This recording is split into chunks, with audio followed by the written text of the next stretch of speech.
You call yourself a man? You know you're a lying, low-life, motherfucking gambling degenerate prick. You know that's what you are? Well, hello, degenerate fucks, and welcome to the Degenerate Gambler. It is Thursday, the 3rd of November. Jesus Christ, where'd the year go? Yeah, so it's the 3rd of November, and we're just back with another episode. Looking back last week, where I've got an overs bet up. I think it's my first overs bet on a Saturday I've got up this year. I may be wrong, but I'm almost sure. I've got a few main bets up, but the overs have been pretty bad. A few close, but always seem to have that one game that was 0-0. But luckily this week, I got a bet up. So I'll get that in a second. Also, this week is the FA Cup first round. So there's no League One or League Two games. There's something like 33 FA Cup games. So a good few of my picks are in the FA Cup. So anyway, let's look back at last week. Last week's main bet, you know what? Last week's main bet was, I'm going to say it was very unlucky. 3 draws beat it, so I'll go through it. So Burnley, 1. Sheffield Wednesday, 1. Peterborough, 1. Stevenage drew 1 each. They were 1-0 down, so, alright, they came back to 1 each, but they were favourites to win that game. And Darlington drew 1 each with Leamington. Sorry, it was 2 draws, not 3, because Burnley scored late, sorry. So 3 win and 2 draws, pretty close, but just not good enough. No real cash in on it because, as I say, I think Stevenage won down for a while, and I think Darlington were 1 down as well, so it wasn't as if they were both winning. And Burnley was drawn, so there was no real cash out. If all 5 had been winning, my thing is usually that one of them will let you down, so I'll cash it out. But I never really had a chance. So say unlucky. But where I did get a bit of luck was my overs bet. There was a few I said this on Twitter, a few disallowed goals, which had me worried, thinking that I was going to have another day of near miss. But the games were Newcastle and Villa. That was one of the games where it was 1-0 and then they scored again. It was disallowed. So that made me think that wasn't going to be. Coventry Blackpool, again, a goal disallowed in that just before half time. Bolton Oxford, Dagenham Redbridge versus Wealdstone, and Chelmsford versus Eastbourne Borough. So that paid £103.38. So a decent win for a fiver, 20 to 1 or so. Say can't be disappointed in that. A win's a win. And it was nice to get that first overs winner of the season. My evening bet not great. So I had Corinthians over 1.5. It was beat. Seville over 1.5 was beat. And both teams to score in the Everton game. That was beat. Dortmund both to score, and Dortmund and over 2s, that was up. And Marseille was a great price, 6-5. They were 2-0 up after about 30 or 40 minutes, so it was an early payout, so that was a good pick. But I'll do Sunday before I do the favourites and stuff. So my Sunday bet, the one I did for the early games. Now this bet, the only reason I did this early bet was because I really wanted to put Atalanta in my actual main bet for Sunday. But because it was a 12 o'clock kickoff, the rest of them weren't till like 3 o'clock. So I was like, I don't want this bet being beaten before the rest even kick off. So I built the bet around all of the early games. And it was Celtic, they won. Atalanta, they won. Anderlecht, they won. Austria Vienna over 2.5, that was up. Osasuna over 1.5, that was up. Hamburg to be both to score and over 2s, that was up. And the one that beat it was a French game, Auxerre, over 1.5. It was 1-0 early on. Both clubs had a man sent off, which kind of killed the game. Shortly after half time, I think Auxerre had a man sent off, and then 5 or 10 minutes later, the away side had a man sent off. So that one was unlucky, very unlucky. 1 goal in a over 1.5 game. The main bet wasn't great. It started off okay. Freiburg, Union, Royal Union, whatever you call them, that team in Belgium, they both won. Lazio won. Then Madrid and Milan were the two late ones. Uh, Sorry. Aye, so Madrid was over 2.5, so I think it was 1-0. They scored in the 87th minute. Did have a goal disallowed, VAR as usual. AC Milan were actually hammered by Torino. They were 2-0 down after like 5 minutes, 10 minutes, so not great for that one. Looking at the statistics from last week.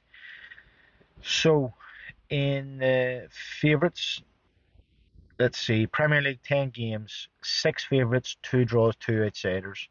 Championship 12 games, there was 5 favourites, 2 draws, 5 outsiders.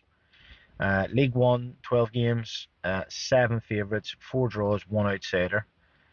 League 2 6 favourites, 3 draws, 3 outsiders from 12. And the National League, same again, 6 favourites, 3 draws, 3 outsiders from 12. So in total, that was 30 favourites, 14 draws, and 14 outsiders out of 58 games, which worked out at like 51 point something percent. So decent. But as I say, looking through the leagues there, so it was more than 50% in the Premier League. There was slightly under in the Championship. There was slightly more in League One, and then exactly 50% in League Two and the National League. So kind of hit or miss, but 51% is not bad.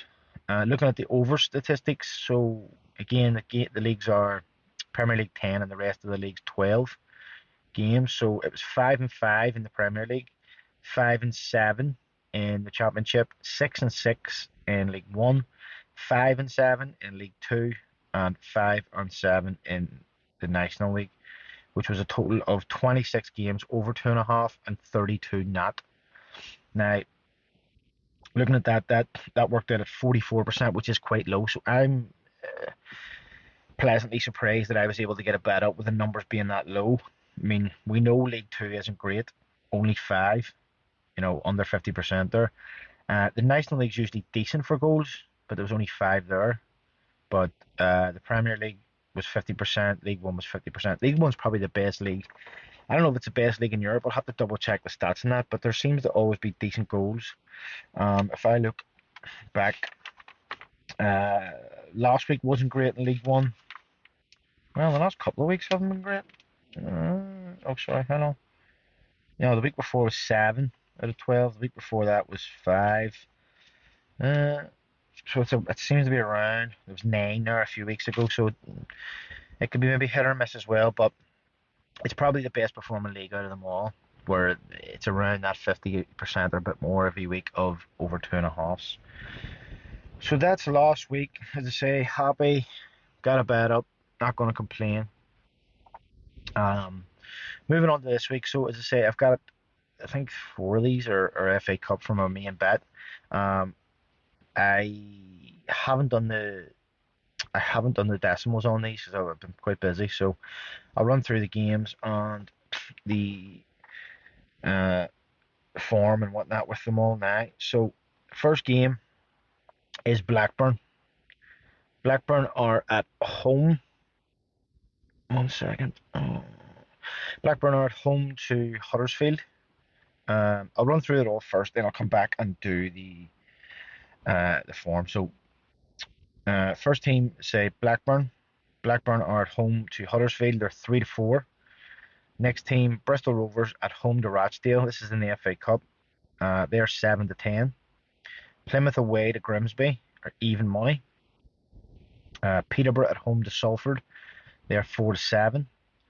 And Wickham at home to Walsall. They're 5-6. So let's go through them and look at the form. So Blackburn, as I say, at home to Huddersfield. Currently Blackburn are second in the league, playing Huddersfield, who are rock bottom. Blackburn's form is decent. They're third. They've 12 points from 5 games, which isn't bad. It's only 4 wins and a loss. Huddersfield form not bad, 7 points out of the 15.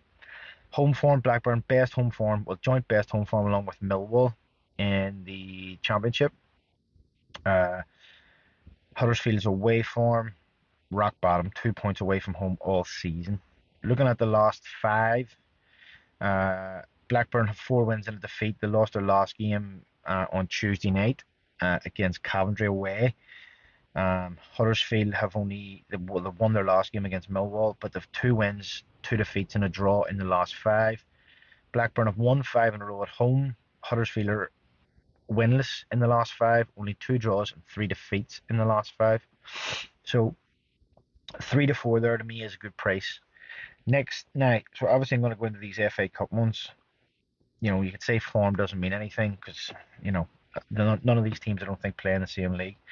But I'll go into it anyway. So, first one, Bristol Rovers. Bristol Rovers playing Rochdale. Looking at the head-to-head, Bristol Rovers have only got 2 wins, 2 draws, and a defeat in their last 5 overall. Rochdale, 1 win, which was 5 games ago, 2 draws and 2 defeats. When you look at the home form, though, Bristol Rovers have 3 wins and 1 defeat and a draw in the last 5 at home. Including their last game at home, they played Plymouth, who are flying, and they drew 2 each. Rochdale 2 wins away from home recently, but they have lost their last game and they drew the game before that. If you look at their league sort of position and league form overall, obviously one is League 1 and one is League 2. So Bristol Rovers are currently 16th in the league, so not going great. 8th in form though, so which is decent. Whereas Rochdale in League 2 are 22nd, and in form they're about mid-table, about 10th. So not bad form, but again, a team from a league above should beat them. Plymouth, the next one, which was away to Grimsby. Let me see. So in the last 5, Grimsby have 2 defeats, a draw, and 2 wins. Plymouth 4 wins and a draw. At home, Grimsby 2 wins, a draw, and 2 defeats. Plymouth 3 wins and 2 draws, undefeated in 5. Looking at the league tables, Grimsby obviously in League 2, they are 13th and they are 9th in form, 7 points, not too bad. Plymouth are, I think, at the top of League 1, or they're at least joint up there anyway. They're top of League 1 by 4 points. In the form, they're top of the form. So, again, the price on that one was evens. I think that's a great price. The only thing you have to worry about is these teams that are playing teams from a league below might rest players, but this is a risk you're always going to take in the FA Cup. Next is Peterborough. Peterborough are at home to Salford. Again, a League 1 team versus a League 2 team. Peterborough's form, they've won 3 in a row, a draw and a defeat before that. Salford, 3 defeats, a draw and a win in the last 5, so not in great form. Peterborough's home form, 4 wins and a draw in the last 5, including winning the last 3. Salford away from home, decent form. Lost their last game, won the game before that, and a draw and 2 wins before that. But again, are playing a team who are top of, or towards the top of the league above. So Peterborough currently 4th in League 1, 2nd on form, only behind Plymouth with 12 points. And Salford are currently 8th in League 2, and they are 16th in form. They've only got 6 points in the last 5 games.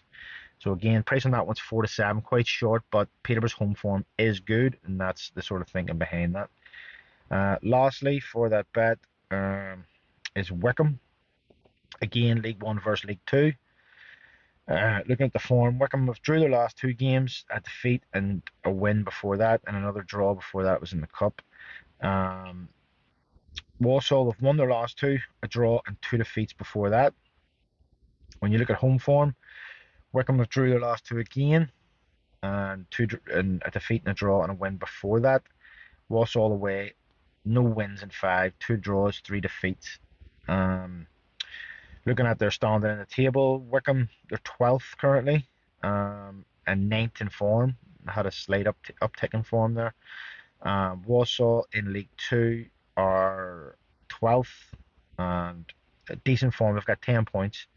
Although away from home, they've only got 6 points all season, so they haven't had a great away record. Most of their points have been at home. Walsall actually 4th in the home table in League 2, even though they're 12th overall. So I think that sort of says they're getting a lot of points at home.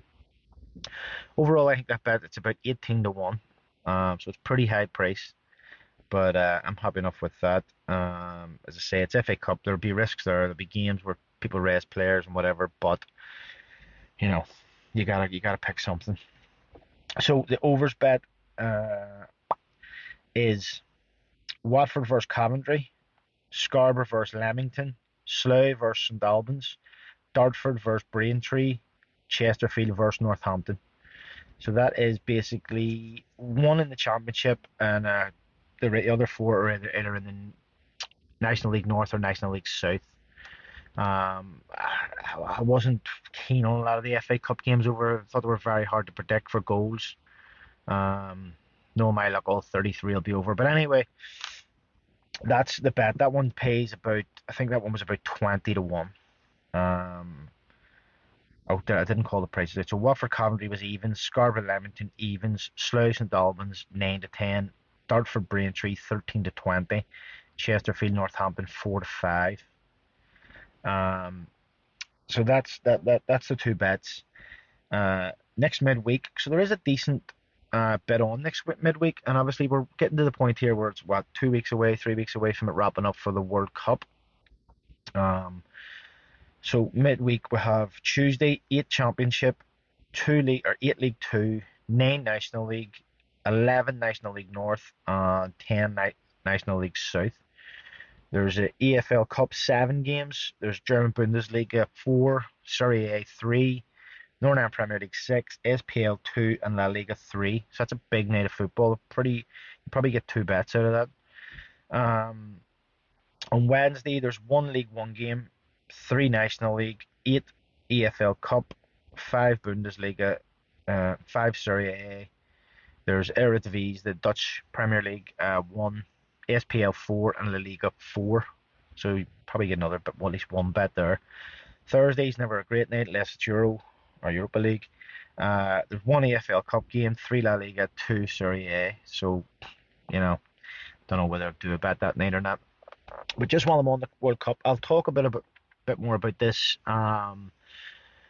the week or so before it starts. But anybody who's followed me for a while, listen to the podcast and etc. During the World Cup, over the next couple of weeks I'll put away a small kitty so that I'm able to play about with the World Cup. Sometimes I'll do little in-play bets or little just one game bet, sort of small bet builders. But the last World Cup I did very, very well, where I took things that you might not think, like maybe take a penalty in a game or a red card in a game. You get great prices for them, and great prices for usually in the international tournaments for over goals. But with there being not a lot of games on, most days I was doing a double or a treble, and then I was just getting very creative with what I was putting in them. Like I say, penalties, red cards, etc., etc. Doing maybe a team to win and so many cards in one game and over twos in the other, and just putting that in as a treble, sort of like a small bet builder in one and then a single in the other, put it together. But I kind of upped my stake, where most bets I would do now are around about a fiver. I would call a fiver 1 point, except for my main bets where I usually do 2 points. So for the World Cup, most of my bets would be 2 points. Not all, but when you have a lack of games, you don't want to make choices based on trying to win a decent amount. So if you up the stake a bit, and you say, my aim here is the next 2-3 weeks to try to get 100 or maybe more put away, £100 put away, so that at least those first 8, 9, 10 days I'll be able to bet a tenner every day, and even if I don't win anything, I won't have, I'll still have my kitty type thing. So that's usually what I do around the World Cup. I think if you go on my Instagram, I have last year's winning bets. There's a load of World Cup ones in it, or it was Euros last year. And you'll see the type of bets I was doing. Some of them very, very strange, but just when they were mostly paying around, they were like maybe doubles or trebles that were paying like £70 or £80 for a tenner. So between 6 and 8 to 1. But when you have that constant flow of bets every day, you don't need to be lifting huge amounts all the time. If you're just lifting a decent amount, then you're going to do okay. So anyway, that's it. I'll talk more about that the week before the World Cup starts. And so yeah, that's basically it. That just leaves me to say, if you are doing a bet this weekend, good luck and happy punting. Here, get the fuck out of here. Here, thanks. Let me find out you fucked up. I'll leave you wherever I find you.